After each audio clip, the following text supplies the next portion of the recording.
اعوذ باللہ من الشیطان۔ آج جناب یہ تھا 7ویں سپارے کا 17واں رکوع ہے نا؟ ہاں۔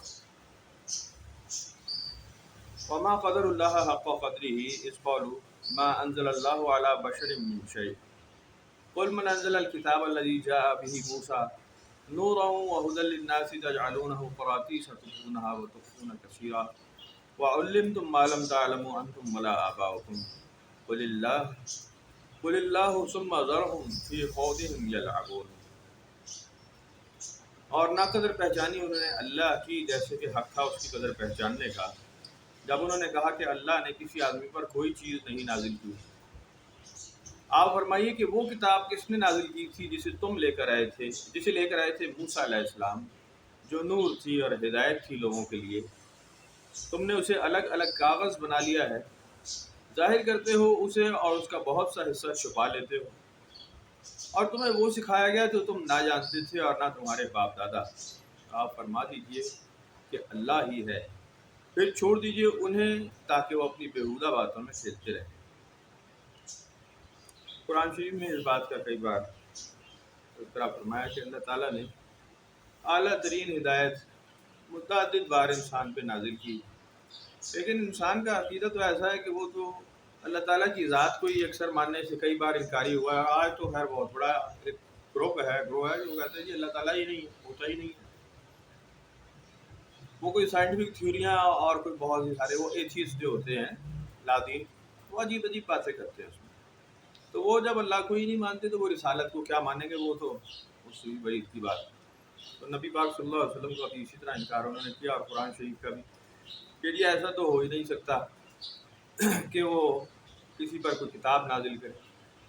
لیکن اللہ تعالیٰ نے فرمایا کہ ان سے پوچھو کہ جو پہلی کتاب نازل ہوئی تھی تورات موسیٰ علیہ السلام پر، وہ کس نے نازل کی، جس کے اندر تم نے اس کو الگ الگ کر دیا، اپنی مرضی کا کلام اس میں سے لوگوں کو پڑھ کر سناتے ہو اور اس کا بہت سا حصہ چھپا لیتے ہو، حالانکہ یہ وہ علم ہے جو تم پہلے نہیں جانتے تھے اور نہ تمہارے باپ دادا۔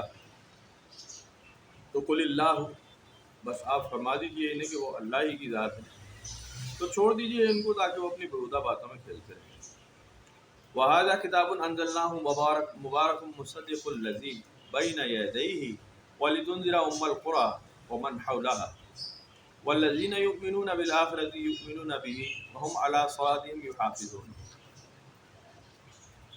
اور یہ قرآن تو کتاب ہے جسے ہم نے نازل فرمایا، بابرکت ہے تصدیق کرنے والی اس وحی کی جو پہلے نازل ہو چکی، اور اس لیے تاکہ آپ ڈرائیں مکہ والوں کو اور جو اس کے ارد گرد ہیں اور جو ایمان لائے ہیں آخرت کے ساتھ، اور وہ ایمان رکھتے ہیں اس پر بھی اور وہ اپنی نمازوں کی پابندی کرتے ہیں۔ وَمَنْ أَظْلَمُ مِمَّنِ افْتَرَىٰ عَلَى اللَّهِ كَذِبًا أَوْ قَالَ أُوحِيَ إِلَيَّ وَلَمْ يُوحَىٰ إِلَيْهِ شَيْءٌ وَمَنْ قَالَ سَأُنزِلُ مِثْلَ مَا أَنزَلَ اللَّهُ وَلَوْ تَرَىٰ إِذِ الظَّالِمِينَ فِي غَمَرَاتِ الْمَوْتِ وَالْمَلَائِكَةُ بَاسِطُو أَيْدِيهِمْ أَخْرِجُوا أَنفُسَكُمْ الْيَوْمَ تُجْزَوْنَ عَذَابَ الْهُونِ بِمَا كُنتُمْ تَقُولُونَ عَلَى اللَّهِ غَيْرَ الْحَقِّ وَكُنتُمْ عَنْ آيَاتِهِ تَسْتَكْبِرُونَ۔ اور کون زیادہ ظالم ہے اس سے جو اللہ پر جھوٹی بات کہے اور کہے کہ میری طرف وحی کی گئی ہے حالانکہ اس کی طرف وحی نہ کی گئی ہو، اور کون زیادہ ظالم ہے اس سے جو کہے کہ میں بھی ایسا ہی کلام نازل کروں گا جیسے اللہ نے نازل کیا۔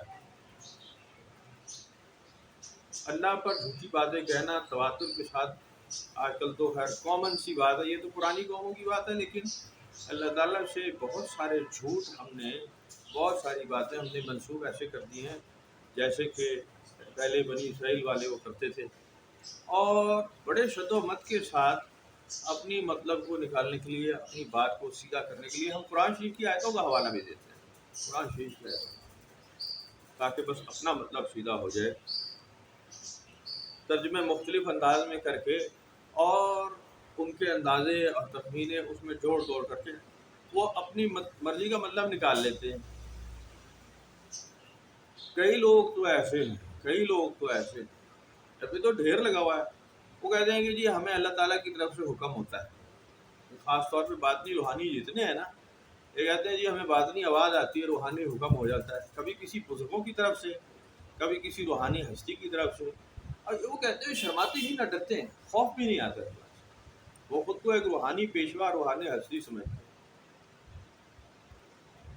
نبی پاک صلی اللہ علیہ وسلم کے اوپر حتمی طور پہ, کلی طور پہ وحی کا نزول مکمل ہو چکا ہے. اس کے بعد اب کوئی وحی کا نزول, کوئی چانس, کوئی امکان نہیں ہے.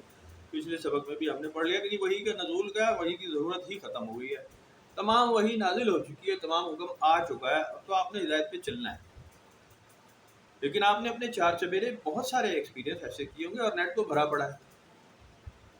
بڑے بڑے کمال کے لوگ مسلمانوں میں بھی ڈھیر لگا ہوا ہے, اور غیر مسلموں میں تو ایک بہت بڑی تعداد میں بھی ہے, جو کہ ایسے بات کرتے ہیں, ایسے پروجیکٹ کرتے ہیں کہ خاص روحانی باطنی علوم ہمارے اوپر ظاہر ہو چکے ہیں, اور ہم سے اللہ تعالیٰ کلام کرتا ہے. کچھ تو ایسے ہیں جو اس سے بھی آگے بڑھ گئے ہیں, اور وہ خود کہتے ہیں کہ جی میرے اندر ہی ہے وہ, اور میں ہی ہوں وہ جس کا تم کہتے ہو جسے معبود. خود معبود بھی بنے بیٹھے ہیں, خود رسول بنے بیٹھے ہیں. ان کو شرم لحاظ ہے ہی.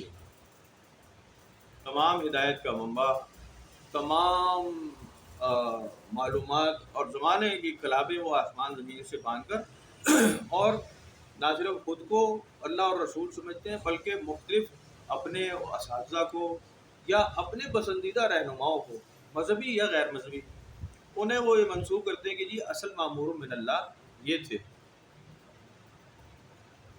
پتہ نہیں کیا نئی چیز تلاش کرنا چاہتے ہیں اس ہدایت سے, یا اس عقل مندی سے وہ کیا حاصل کرنا چاہتے ہیں, ان کو کیا حاصل ہوتا ہے. تو اللہ تعالیٰ نے قرآن شریف میں ارشاد فرمایا کہ دیکھو اگر ایسا ہی ہے تو ہم تمہیں موت کی بات سناتے ہیں کہ ہم اب جب تم دیکھو ان کو کہ وہ موت کی سختیوں میں گرفتار ہے, اور فرشتے ان کی طرف اپنے ہاتھ بڑھاتے ہیں اور کہتے ہیں کہ نکالو اپنی جانوں کو, آج تمہیں ذلت کا عذاب دیا جائے گا, اس وجہ سے کہ تم اللہ پر جھوٹا بہتان لگاتے تھے اور اس کی آیتوں کو ماننے سے تکبر کیا کرتے تھے.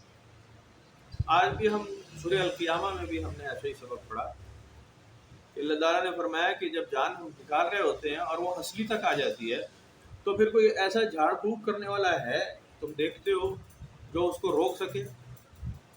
بڑے بڑے کمال کے لوگ بنتے ہیں نا, لیکن ایسا کبھی آپ نے دیکھا ہو کہ جی کسی کی روح قبض کی جا رہی ہے اور وہ ایسا صاحب اختیار ہو کہ وہ اس کی روح کو قبض نہ ہونے دے, اس کو زندہ ہی رکھے, اس کو موت کے پنجے سے نکال کے لے جائے. تو یہ ایک ایسا چیلنج ہے جو اللہ تعالیٰ نے کھلا رکھا ہوا ہے, اور آج تک تو اس چیلنج پہ کوئی پورا نہیں اتر سکا. وَلَقَدْ جِئْتُمُونَا فُرَادَىٰ كَمَا خَلَقْنَاكُمْ أَوَّلَ مَرَّةٍ أَوْ مَرَّةٍ وَتَرَكْتُمْ مَا خَوَّلْنَاكُمْ وَرَاءَ ظُهُورِكُمْ, اور بے شک آ گئے ہو تم ہمارے پاس اکیلے جیسے ہم نے کہ تمہیں پہلی دفعہ پیدا کیا تھا, اور تم چھوڑ آئے ہو جو ہم نے عطا فرمایا تھا انہیں تمہیں اپنے پیچھے. وَمَا نَرَىٰ مَعَكُمْ شُفَعَاءَكُمْ الَّذِينَ زَعَمْتُمْ أَنَّهُمْ فِيكُمْ شُرَكَاءُ, اور ہم تو نہیں دیکھتے تمہارے ساتھ ان سفارشوں کو جن کے متعلق تمہیں خیال تھا کہ وہ تمہارے معاملے میں ہمارے شریک بن جائیں گے اور تمہاری سفارش کرائیں گے, تمہیں بچا کر کے لے جائیں گے. لَقَدْ تَقَطَّعَ بَيْنَكُمْ, آج تو ٹوٹ گئے سارے رشتے. وَضَلَّ عَنْكُمْ مَا كُنْتُمْ تَزْعُمُونَ, اور کھو گئے تم سے وہ دعوے جو تم کیا کرتے تھے.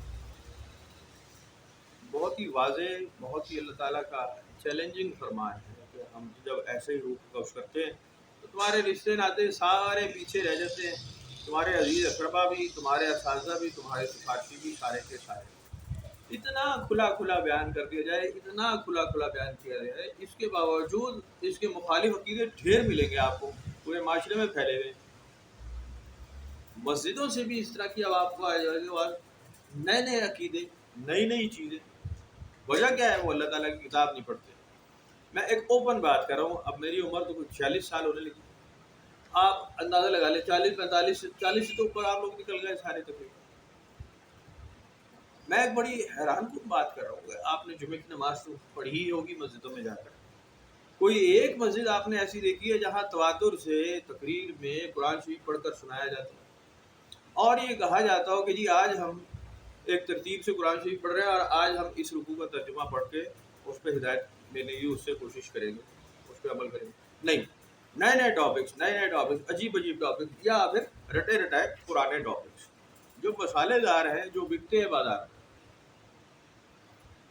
اس سے بھی زیادہ کمال کی بات کہ مولوی مسجد میں تقریر کر رہا ہو یا پاسٹر چرچ میں کوئی لگا ہوا ہو یا کوئی یہودی آرتھوڈاکس میں سے کوئی جناب ان کا کوئی پریسٹ ہو یا کوئی ہندو ہو کوئی پنڈت ہو، وہ ڈھیر مجمع لگا کر ایک لمبی چوڑی تقریر کر رہا ہوگا اور سننے والوں کی تعداد بھی اس میں نہ ہونے برابر ہوگی۔ مجمع ڈھیر لگا ہوگا، مسجد بھی بھری پڑی ہوگی، اور باقی مذہبی ادارے بھی جو اپنے اپنے حساب سے وہ مجمع اکٹھا کر رہے ہیں بڑے بڑے ہوں گے۔ اور کمال کی بات، تکلیف دہ بات، اذیت ناک بات یہ ہے کہ وہاں سامعین کی تعداد کچھ بھی نہیں ہوگی، بیٹھے ضرور ہوں گے، حاضر ضرور ہوں گے، لیکن بس اس کے کہ جی کب یہ اینڈ ہوتا ہے اور کب ہم یہاں سے نکل کر جائیں۔ کیسی کمال کی بات، کیسی اذیت ناک بات۔ حالانکہ آج تو ایک دور بڑا آسان ہو گیا میڈیا کی وجہ سے کہ آپ کی آواز اگر یہ آپ میڈیم ٹھیک استعمال کرتے ہیں تو 5 7 10 لوگ نہیں سنیں گے، اس کو لاکھوں کروڑوں لوگ سنیں گے اگر سننا چاہیں۔ آسان ہو چکا ہے۔ پہلے جو آپ بیٹھتے تھے وہ تو ظاہر ہے ایک مجمع ہے لگا ہوا، آمنے سامنے جو بیٹھے ہیں بس وہی آپ ان تک کی بات پہنچا سکتے ہیں، لیکن آج آپ اپنی بات لاکھوں کروڑوں آدمیوں تک، پوری دنیا تک پہنچا سکتے ہیں۔ صرف لینگویج کا اگر ایشو نہ ہو تو پوری دنیا میں وہ آواز جا سکتی ہے، پہنچائی جا سکتی ہے۔ تو نہ سننے والے رہ گئے اور نہ ہی کلام کرنے والے رہ گئے، یہ مزری ہمیشہ رہتی ہے۔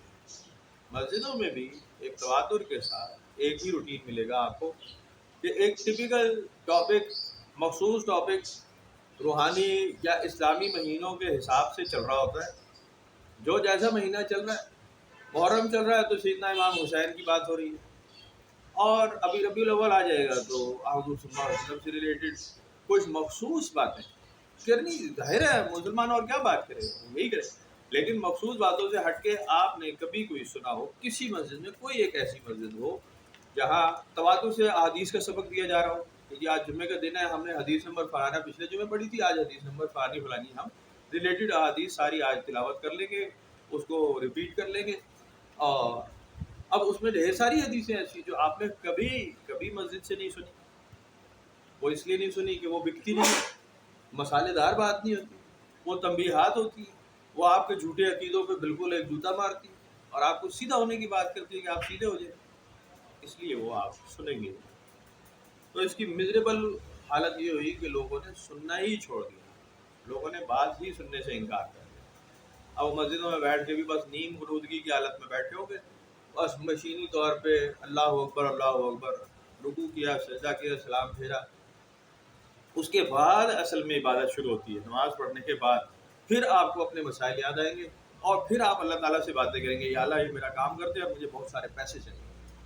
مین دعا پیسوں کی، مین دعا، یا اللہ تعالیٰ مجھے کوئی 2 4 5 10 کروڑ روپے دے دے۔ مین جو دل کی خواہش ہے، مین جو منہ سے نکلنے والا لفظ ہے، اصل میں وہ یہ ہے، یا اللہ ہمارے رزق میں برکت عطا فرما، چلو اس کو ہم ایسے کہتے ہیں۔ In fact you are asking for money. یہ ہے دنیا کا سب سے بڑا مذہب، یہ ہے دنیا کا سب سے بڑا سچ کہ آپ کو نماز میں تو پتہ ہی نہیں ہوتا کیا کیا ہے، نماز کے بعد آپ کو یہ پتہ ہوتا ہے کہ اب میں نے اللہ تعالیٰ سے سیریسلی یہ بات کرنی ہے جس کے لیے میں آیا تھا۔ جب آپ کہیں پھنس جائیں، کوئی مسئلہ ہے، کوئی مقدمہ ہے، کوئی پریشانی ہے، کوئی دشمن داری پیدا ہوگی، کوئی کچھ ایشو ہو گیا، آپ نمازیں زیادہ پڑھیں گے، عبادت زیادہ کریں گے۔ ابھی ہمارے بچے کا رزلٹ آنے والا تھا نا، تو پابندی سے مسجد جا رہا ہے نماز پڑھنے۔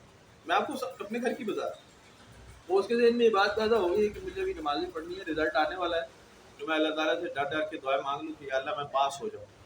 ایک کامن فینومینا ہے یہ، ایک عجیب دکھ کی بات، ایک عجیب پریشان کن سوچ ہے، اگر اس کی گہرائی میں جائے۔ اچھا، اذان ہو گئی، بعد میں بات